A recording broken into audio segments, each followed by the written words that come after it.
नमस्कार, आदाब, सत श्री अकाल। मैं प्रिंस जीपीएम क्लासेस में आपका पुनः स्वागत करता हूं। तो आज जैसा कि आप देख रहे होंगे पीईटी का नोटिफिकेशन आ गया और आगामी यूपी लेखपाल की भी भर्ती आने वाली है और इसी के साथ उत्तर प्रदेश में कुल मिला के लगभग 50,000 से अधिक वैकेंसी आने वाली है।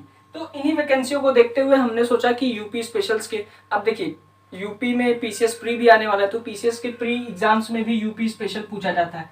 तो इन्हीं को टारगेट करते हुए, इन्हीं सबको टारगेट करते हुए हमारी टीम ने उत्तर प्रदेश स्पेशल्स की कुछ कक्षाएं आपके सामने लाई हैं। तो आइए हम लोग शुरुआत करते हैं उत्तर प्रदेश की स्पेशल से। तो ये वन लाइनर होगा, आपको ज़्यादा उसमें समझने की कोई ज़रूरत नहीं होगी। डायरेक्ट वन लाइनर क्वेश्चंस होंगे, आप उनको देखिए, उनको याद कर दीजिए और मुझे लगता है तो वो आपके लिए जो है सहायक सिद्ध होगा।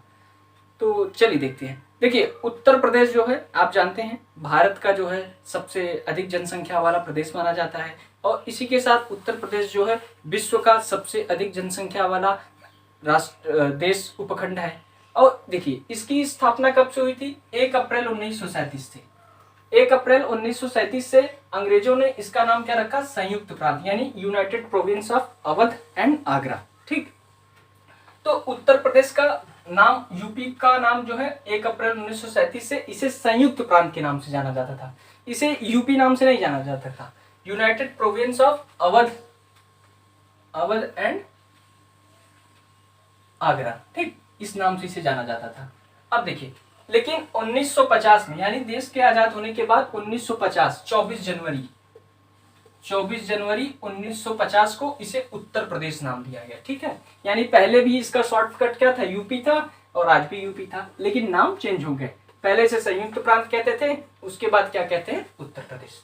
देखिए प्रशासनिक एवं विधायिक राजधानी इसकी क्या है? लखनऊ की है, यानी इसकी प्रशासनिक और विधायिक राजधानी क्या है? लखनऊ की। एक चीज आप देखिए, 1921 से पहले इसकी राजधानी क्या थी? प्रयागराज थी।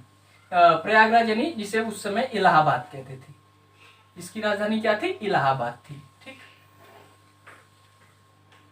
ठीक, इलाहाबाद, जिसे आज क्या कहते हैं? प्रयागराज कहते हैं। इसकी क्या, अच्छा आज लेकिन इसकी न्यायिक राजधानी क्या है? प्रयागराज में ही। क्यों? क्योंकि प्रयागराज में उत्तर प्रदेश का क्या है? हाई कोर्ट है। क्या है? High court. हर राज्य में क्या होता है? एक हाई कोर्ट होता है, तो उत्तर प्रदेश का हाई कोर्ट कहाँ पे है? प्रयागराज में है। ठीक, जिसका पहले नाम क्या था? इलाहाबाद।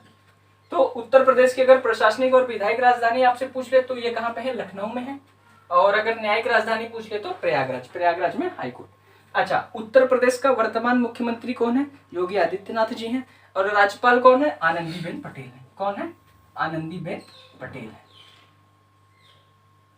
ठीक, अब देखिए उत्तर प्रदेश जो है 18 मंडल और 75 जिलों में बटा हुआ है। ठीक, उत्तर प्रदेश कितने मंडलों में? 18 मंडल और 75 जिलों में बटा हुआ है। चलिए, उत्तर प्रदेश जो है 18 मंडल और 75 जिलों में बटा हुआ। ठीक है, कितने मंडलों में? 18 मंडल और 75 जिलों में। देखिए 9 नवंबर 2000 को, कब? 9 नवंबर 2000 को इसके 13 जिलों को काटकर, ठीक, पहले 75 जिले नहीं थे, उसके 13 जिलों को काटकर उत्तराखंड बना दिया गया। ठीक, अच्छा इसकी राजकीय भाषा क्या है? हिंदी है। ठीक, कब से लागू हुई? 26 जनवरी 1968 से। ये आप याद कर लीजिए क्योंकि ये डेट्स वगैरह पूछता है प्रश्नों में। तो राजकीय भाषा क्या है? ये प्रथम राजकीय भाषा है, यानी फर्स्ट राजकीय ऑफिशियल लैंग्वेज जिसको कहते हैं, यानी यहाँ सरकारी कामकाज किस भाषा में होते हैं उसको हम राजकीय भाषा कहते हैं। तो इसका फर्स्ट राजकीय भाषा क्या है? हिंदी है। कब से लागू हुआ? 26 जून 1968 से। अब वहीं सेकंड राजकीय भाषा क्या है? उर्दू है। और ये कब से लागू हुआ? 1989 से। तो आइए कुछ और भी देखते हैं हम। आइए देखते हैं अगला चीज, उत्तर प्रदेश का राजकीय पशु क्या है? बारहसिंगा। अक्सर ऐसे प्रश्नों में पूछा जाता है। अभी देखिए पीईटी का एग्जाम होगा तो मुझे तो लग रहा है इसमें से जरूर पूछेंगे। 2-4 क्वेश्चंस तो प्रशासनिक क्षेत्र से उत्तर प्रदेश के पूछे जाते हैं। तो उत्तर प्रदेश का राजकीय पशु क्या है? बारहसिंगा है। राजकीय पुष्प क्या है? प्लास या टेंसू। ठीक, इसको प्लास को या टेंसू, ये एक प्रकार का जो है छोटा सा फूल होता है। राजकीय वृक्ष क्या है? अशोक। ठीक, और राजकीय पक्षी क्या है? सारस। फिर से देखो, पशु क्या है? बारहसिंगा। राजकीय पुष्प क्या है? प्लास या इसको टेंसू भी कहते हैं। और राजकीय वृक्ष पूछे तो अशोक का वृक्ष। ठीक, और राजकीय पक्षी पूछे तो सारस, सफेद वाला सारस। ठीक, अगला देखते हैं। देखो एनसीआर क्या है? एनसीआर जो है नेशनल कैपिटल रीजन होता है। ठीक, क्या होता है? National capital region. कैपिटल यानी दिल्ली, मतलब जो भाग एनसीआर का होता है तो वो उसका जो है गवर्निंग कौन करता है? एनसीआर, दिल्ली करती है। तो इसमें शामिल करने हेतु प्रस्तावित जिले हैं, यानी ये जिले एनसीआर में भी शामिल नहीं हुए।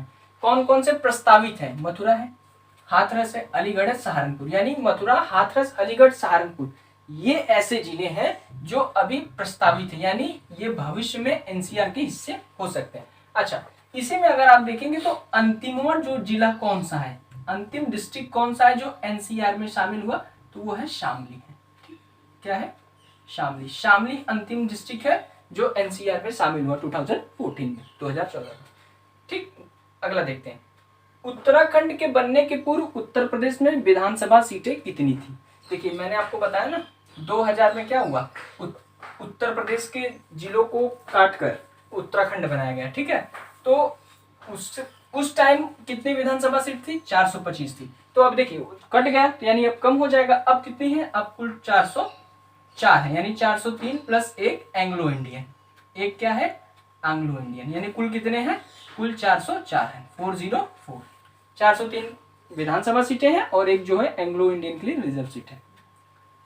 अच्छा, सर्वाधिक विधानसभा सीटों वाला डिस्ट्रिक्ट कौन सा है? अगर आ जा रहा है प्रश्न में कि ऐसा कौन सा डिस्ट्रिक्ट है जहां सबसे ज्यादा विधानसभा की सीटें हैं, तो वो कहाँ पे है? वो प्रयागराज में। तो वही सबसे कम विधानसभा सीटों वाला कौन सा है? श्रावस्ती, महोबा, चित्रकूट। यहाँ एक एक सीट है। ठीक, 3 ऐसे डिस्ट्रिक्ट है जहाँ की एक एक, यानी इसकी भी एक है, इसकी भी एक, यानी कौन सी? श्रावस्ती, महोबा और चित्रकूट। अगला देखते हैं। देखिए, यूपी के विधान परिषद का गठन कब हुआ था? 1937 में। ठीक, यूपी में देखिए हर मात्र ऐसे पूरे भारत में 6 राज्य हैं जहां पे आपको डबल बॉडी मिलेगी, यानी आपको विधानसभा भी मिलेगा और विधान परिषद भी मिलेगा। ठीक, लेजिस्लेटिव असेंबली भी मिलेगा और लेजिस्लेटिव काउंसिल भी मिलेगा। तो विधान परिषद कब से है? 1937 में। ठीक, अच्छा देखो, विधान परिषद किस आर्टिकल में आता है? यही हम अगर संविधान की बात कर लें तो ये किस में आता है? 169 में, यानी 169। संविधान के आर्टिकल 169 में क्या आता है? विधान परिषद आता है। और उत्तर प्रदेश में विधान परिषद कब से है? 1937 से। विधान परिषद किसी राज्य में कौन लाता है? संसद लाती है। भारत की संसद किसी भी राज्य में विधान परिषद लाती है या उसको डिसॉल्व कर सकती है। ठीक है, अब देखिए वर्तमान में विधान परिषद की सीटें कितनी है? 100 सीटें हैं। ठीक, अगर प्रश्न में आए कि वर्तमान में विधान परिषद की, अब देखो विधानसभा विधान परिषद में आप कंफ्यूज नहीं होना।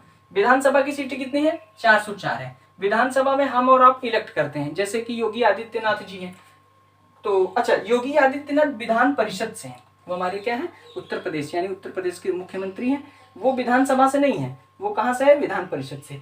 विधानसभा से जो इलेक्ट होता है जिसे हम लोग विधायक कहते हैं, ये कहाँ बैठते हैं? ये लखनऊ में बैठते हैं।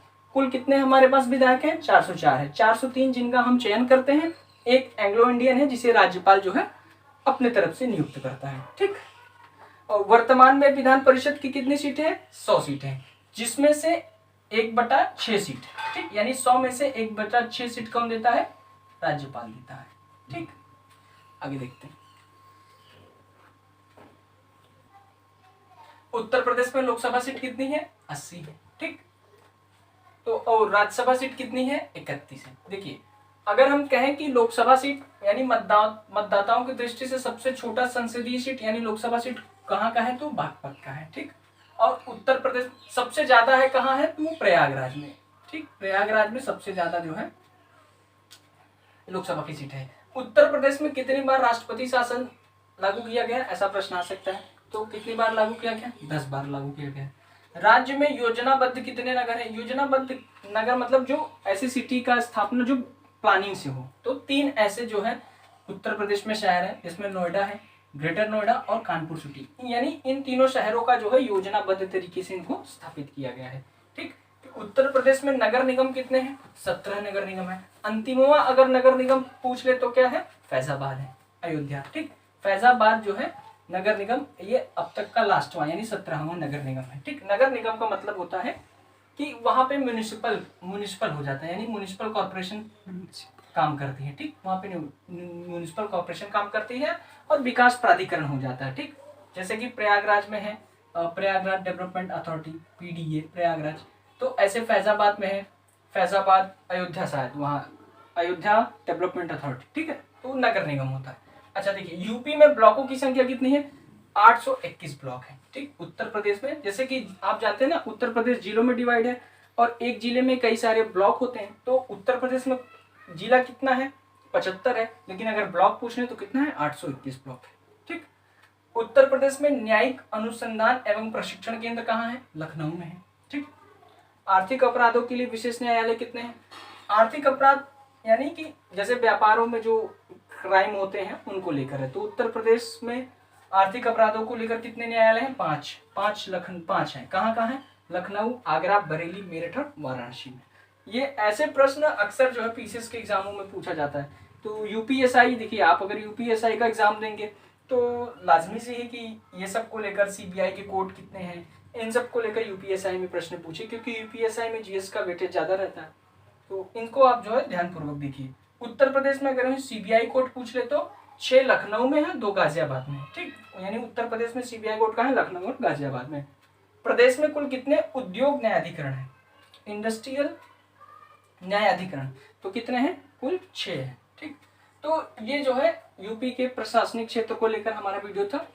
और इसके बाद जो है हम सिलसिलेवार और भी वीडियो जो है उत्तर प्रदेश स्पेशल्स के लिए लाएंगे, जैसे नदियाँ हुई, अनुसंधान संस्थाएं हुए, उत्तर प्रदेश में कौन कौन से इंपॉर्टेंट डेट्स मनाए जाते हैं, कौन कौन से त्यौहार, अच्छा उत्तर प्रदेश में कौन कौन से अवार्ड दिए जाते हैं, तो इन सब को लेकर हम वीडियो को लाएंगे। तो आप इस वीडियो को देखिए और ये वीडियो आपको कैसा लगा हमें बताइए। और अगर अभी तक आपने जीपीएम क्लासेस प्रयागराज को सब्सक्राइब नहीं किया है तो आप ज़रूर सब्सक्राइब करें, ताकि आगे आने वाली नोटिफिकेशंस को आप तक हम पहुंचा सकें। तो थैंक यू।